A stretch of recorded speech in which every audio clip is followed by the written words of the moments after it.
حضرت مقدام بن اسود رضی اللہ تعالیٰ عنہ سے روایت ہے کہ انہوں نے عرض کیا، اللہ کے رسول مجھے بتائیں، اگر میرا کسی کافر شخص سے مقابلہ ہو جائے اور ہم دونوں ایک دوسرے پر حملہ آور ہو جائیں اور وہ تلوار کے ذریعے مجھ پر وار کرے اور میرے ایک ہاتھ کو کاٹ ڈالے،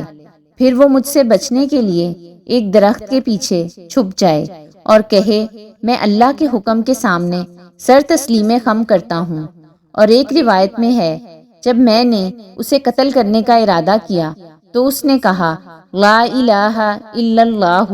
تو کیا اس کے کلمہ پڑھنے کے بعد میں اسے قتل کر دوں؟ آپ صلی اللہ علیہ وآلہ وسلم نے فرمایا اسے قتل نہ کرو۔ اس نے عرض کیا اللہ کے رسول اس نے میرا ایک ہاتھ کاٹ ڈالا، اس کا کیا بنے گا؟ رسول اللہ صلی اللہ علیہ وآلہ وسلم نے فرمایا اسے قتل نہ کرو، اگر تم نے اسے قتل کیا تو وہ تیرے مقام و مرتبہ پر آ جائے گا جو کہ قتل کرنے سے پہلے تیرا تھا، اور تم اس کے مقام و مرتبہ پر ہو جاؤ گے جو کلمہ پڑھنے سے پہلے اس کا تھا۔